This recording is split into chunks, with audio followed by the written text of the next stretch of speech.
So I wanted to say hello and thank you so much for joining. I know some of you joined last week and for some it's the first time, so welcome to both. As we touched on last week, many of us are personally affected and reeling from the illness or loss of people we know and love. And we're also grieving our normal lives and I think wondering what the future holds. For those who work or whose lives put you on the front line, or those of you who know people who are affected deeply, we're thinking of you and know that we are all in this together. I really hope you're doing well and you're able to stay safe. If you are someone who needs help, please reach out. I know this is a large group of people. There will be many different experiences out there and many different realities. Some of us are living alone, others in groups with family or roommates. Some are in the town, others are in the country. Some of us are working or studying from home, others have lost jobs, and others still always work from home and have now been invaded by spouses, children, or cohabitants. Depending on where you're living, we're in week 5, 6, or even more of social distancing and quarantine, or lockdown, however it's mandated in your area or what you've decided on for yourself. There's a lot of time at home. Either just by yourself or in the company of others that you're not used to seeing so much. That's a lot of time with new and disrupted lives. And those are a lot of the things that lead to increased anxiety. So last week we spoke about understanding our reactivity, how our brains work and when we're upset and stressed. We zeroed in on the neuroscience and hopefully that gave us all a better understanding of why we get reactive when we're stressed and some ideas of how to minimize that reactivity. This week, we're going to talk about how to manage anxiety and uncertainty, self-care structures and goals. So initially, I want to just sort of think about the overall, what is anxiety? You know, there are different definitions that are out there. Some researchers say that worry is the cognitive process of focusing on and planning for eventualities that are presented to us. And they use the term anxiety for the physical responses to these cognitive processes. The overall result is stress. You know, our minds feel stress, our bodies feel stressed. But for the purposes of today's webinar, they're interchangeable. Last week, we focused on the physiological reactions to increased stress. And we discussed how it hampers our ability to think straight and to react as we would like to. For those of you who saw it, remember we had the thinking high road and the reactive low road. So when we're stressed, the inputs into our brains literally bypass our frontal lobes and go straight to the fight and flight emotional reaction center of our brains. As a result, we're far more reactive and not necessarily being the person that we most want to be. But let's look at this, this whole issue of anxiety. First, I mean, I think it's important to say that not all anxiety is bad. In fact, there are really good levels of anxiety. It was developed over millennia so that we are at our best. When we release adrenaline and cortisol in reasonable amounts, we run faster, we think more sharply, and we act efficiently. But this needs to be short term, because if it goes on too long, we then can get to these bad levels of anxiety. When anxiety is constant, and even when it's extreme, it causes us great distress, and we find ourselves catastrophizing. Catastrophizing is when we're thinking of the most disastrous outcomes and we find it hard to stop those thoughts. So maybe something small goes wrong, but what we see is then a much larger, much worse outcome that we automatically go to. So our thoughts cascade into this place of catastrophe. The anxiety that we want to control is this bad and dysfunctional anxiety. So one thing to remember is you all inherited some wiring. You inherited the wiring from your parents. Sometimes, you know, if you had parents who were more anxious than others, you may end up being more anxious. It's also, of course, dependent on what your experience through life has been. But what I want everybody to think about is, you know, even though you kind of inherited some base wiring, we can still affect day to day how we respond to stress. So the aim, because there's both good and bad, is not to eliminate the anxiety, but it's to manage it. So first, let's just say, no, you're not crazy. Let's look at what we're dealing these days. This is the ultimate era of uncertainty, where most of us either, we either know people or we are people who are severely affected by this crisis. It's truly impacting our lives. And I think many aspects of it are completely, genuinely out of our control. And that is the reality. And what we're seeing is a huge high negative to positive ratio of stories out there and of information out there. So let's just understand that, you know, we have every reason to be anxious. We have every reason to be concerned, but it's about the amount and level of that concern that we really want to keep an eye on. So one thing to keep in mind is that there is a brain default that we all have, which doubles down on negativity. It also doubles up on positivity, but it basically, when you are in a period of positivity and optimism, you are more optimistic than possibly you should be given the information out there. And conversely, when we're in a period of negative information or concern and worry or stress, we then double down on the pessimism. So it's something that basically feeds on itself. So what we're also trying to do here is not to eliminate uncertainty. That's impossible. The uncertainties are out there, but we want to get to a place where we can tolerate it.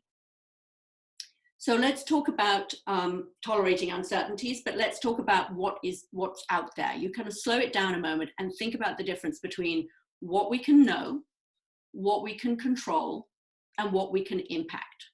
So what can we know? Well, not a lot of some of the information that's out there about the crisis itself and about the virus itself. And a lot of that information is changing every day, unless you're one of the scientists that are out there, in which case you probably know a lot more than the rest of us. But you just understand that it is unknowable. By reading the 20th article on the virus in a single day, you're probably not going to learn much more than you had from the previous ones. So let's think about what we can control. I.e. that we have total control over. Again, not a lot that's in the outside world right now. We're at home, we have the social distancing in control. Those are the small things that we can control, that we can have almost total control of, things that are really just in our own sphere. And then finally, let's talk about what we have impact on. Well, that's where we have partial control. We can influence, but we're not necessarily going to be able to actually control the exact output. And that's, again, things that are in our home, things that are in our pod, whether it's friends or it's family, and things that are our kind of own habits. So let's try and bear that in mind as we look at this. So I want to turn to the coping strategies that are important. I'm going to outline them, and then we're going to go into them in a little bit more in depth. So first, I want you to regularly check in on your emotions. So what we've got is these ideas that we are reasonably spiked in our anxiety, but what we would like is to get a sense of exactly where we are on any day, on any part of any day. So I wish I could tell you there was a magic wand, but there isn't. So let's just look at all these things. These are things that you know, but are probably, they bear repeating, because it just often, to keep them at the front of our minds, makes it easier for us to do them. It makes it easier for us to access them. So first, I want you to regularly check in with yourself, with your emotions, at least once a day. Second, I want you to think about those regular and healthy habits that you've been promising yourself for a very long time. Well, now is the time to put them in place. It's the things, again, you know it, but let's just rethink it. It's the fresh fruit and vegetable. It's a regular bedtime. It's all those things that you know are going to make a healthier you. And now you maybe have a few less distractions out there, which will allow you to put those things in place. Create for yourself some structure. Some people, this comes very naturally to, and others find it more difficult. But frankly, especially under stress, we're not much different from kids. We thrive on routine. So set yourself a small number of goals, and by having these goals and by managing a few of them, it will hopefully help us feel more in control and more productive. And then fourth, I want you to prioritize self-care. Whatever that means for you. I think that it's really a personal choice. Don't feel pressured by what other people think is self-care, but really check in with yourself about what's healthy for you. Here I put the knitting and the yoga and the books, but just replace that with whatever is more specifically right for you. So the pro tip on this one is limit your planning, keep your horizons short. Same with your goals, same with your plans for your healthy habits. And develop flexible outcomes. I think you want to be able to think about the fact that you are not too rigid about what your expectations are, about what you're planning, what you're hoping, either for yourself or the people that you're living with or the people that you care about. So manage to have these flexible outcomes so that when it turns out to be a little different from what you had hoped, you won't be so upset. It won't feel so devastating. So I think one of the things that I next want you to think about is, how do you regularly check on your emotions? Let's dive down a little deeper into that. So what are you ask yourself, what are you doing? One of the key things is to ask yourself honestly. I think very often we want to answer that by how we think we should be doing or how we think we should be feeling. And I think what's most important for you is to really try and give yourself permission to feel however it is that you do in that moment, in that day. So one way to make time for the check-ins is to take a moment for yourself unplugged. There's a couple of different methods. I think you'll all have some of your own, but breathing is a very important kind of deep breath. The 4 breaths in, hold the breath for 3, and then let out the breath for the count of 5. See if you can do that just for a few minutes, and you'll see that it actually makes you much calmer. And then in that moment, you may be able to check in more effectively as to how you're feeling. Meditation. If that's something you do, full disclosure, I have been meditating twice a day for, I would say, nearly 5 years, and I definitely feel it has a very positive impact in my life. If you think that it's something that's in your practice, make it regular, and if it's not, but it's something that you're interested in, there's a lot of ways to make it available to yourself. Try the apps. There's, I think, Headspace and Calmly, and experiment with it. See what works, but set aside the time to do it. Just 5 minutes of focus on yourself every day would really make a difference. And then another good way to do it is the body scan. So the body scan is very much with you're sitting on a chair with your feet on the ground, and you start through with your feet. You clench all the muscle groups as you go up the body, right up till when you're clenching your jaw, and you're clenching and releasing in turn, and then going back down again. If you can do that, that's another moment of real kind of mindfulness, and allows you to check in with yourself. Know your triggers, know what it is that gets you all upset. If you can know your triggers, you're much more in control of being able to control the way inputs are coming into you. If there's a difficult incident, try and process it, really go through it in your head. Was the incident itself something that really bothered you? For instance, somebody doesn't pick up after themselves and you were really irritated about it. Was your reaction actually about the dropped sock? Or did that annoyance connect with something deeper? Maybe the fact that you feel the duties in your household are not equally distributed, or somehow you're not able to bring those sort of things up. So if you know your triggers, you can better prepare for them and to react differently. It also helps if you share them with other people. Be aware of the flooding. That's, we talked about last week, that's when you have your triggers, when you feel emotionally that you're just not in the right place. Keep yourself in the place of the thinking high road, not the reactive low road. And just the pro tip is really try and do this every day. Developing healthy habits. So let's look at this. Again, it's not anything new. It's something that you will have been thinking about and trying to do probably for years. So let's talk about how you can manage it now. So these are the basics: eating, sleeping, and exercise. Try and get it regular. Try and get it as healthy as it can be for you. Next, we've got the unplugging. Find the time to do yoga, something more intense, exercise class, deep breathing, read a book. If you can't concentrate on a book, try an audio book, or try just to read for 10 minutes, something that is easy and accessible. Conversely, not only you want to unplug, but you also want to connect. So find ways, find the time, set aside the time to be talking to people that you're living with, to be reaching out to people that you're not living with, but you're wondering how they are, or you just want to kind of know what's going on in their lives. And finally, in this section is, and you're going to hear it a number of times today, is limit your news intake. Look for the positive stories. There is that doubling down that we do on the negativity. I think that it's very important that you start to, set aside time that you're going to look for positive information and news. Maybe that's what you do at dinner each night, is think about what the positive things of the day are or what you've seen. Remember the neural pathways, that thinking high road, the reactive low road. Those same neural pathways are going to help you build new habits. That's something that, a shout out for the young here, it is easier for you. Anybody in their 20s and 20s or early 30s, your plasticity is much stronger. It's going to be much easier for you to do that. But even the old dogs can learn new tricks. So I would suggest everybody really tries. The pro tip is, do yourself a favor. We're really very simple creatures. I always think it feels terrible that it's so easy, but actually if you put your running shoes out or your exercise shoes out, you are more likely to take exercise. If you put the book where you can see it, you're more likely to read that book. Same if you're trying to avoid temptations, giving up sugar, something like that. Take those things out of your cupboard. Make it easier for yourself so that you're not struggling with those decisions every day. Let's look at creating structure. Keep regular hours. Create a schedule. I know there's a lot on there. You're not expected to do everything every day, but just put everything in there so that you keep it in mind of all the things you want to do. Here I've got work, household chores, exercise, time out, time connected, time to be creative, fun, meals, and news. So there's the musts and there's the wants. So, just have a little bit of each there. Trying to keep the routine gives back a feeling of greater control. And the pro tip would be that go for a balance between these things.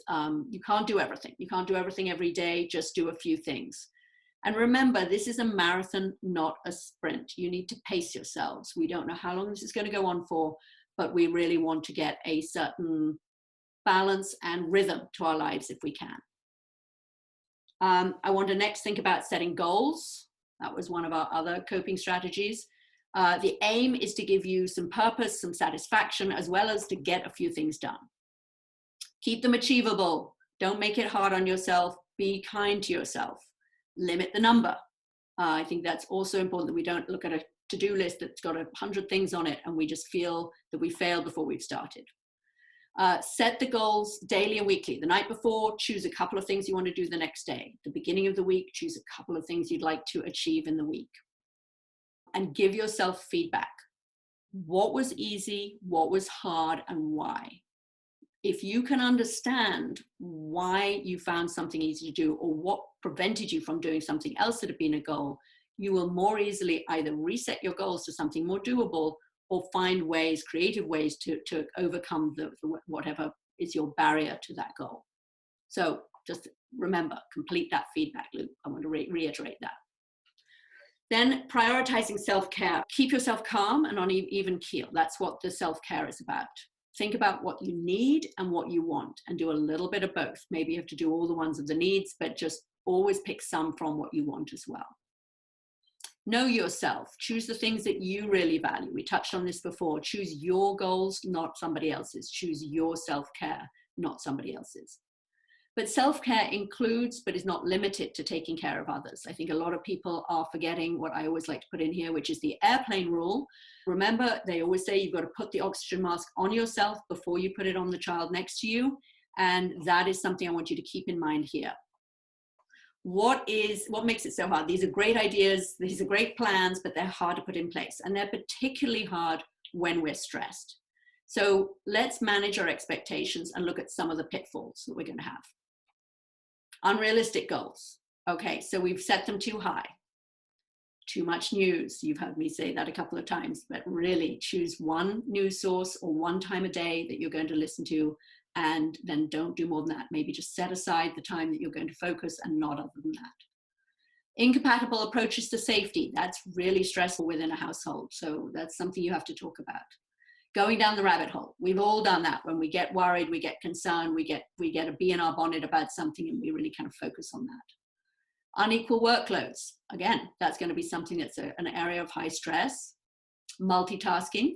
That's the patting your head and rubbing your stomach icon. But it increases stress. Don't do it. Try and focus on one thing at a time. Conflicting goals and rules in a household. Feeling guilty. Try and turn that guilt into gratitude and into something that's more productive for you.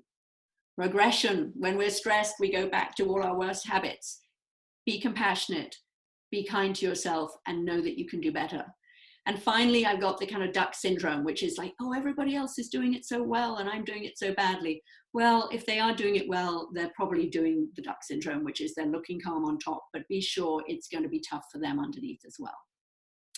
So let's look at the positive counterpoints. You're going to limit your news.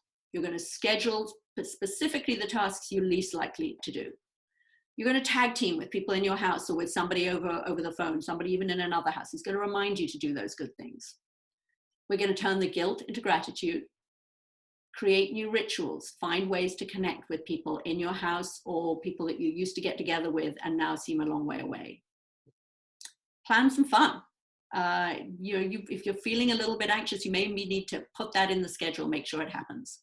Host a household meeting to discuss the roles and the rules of everybody.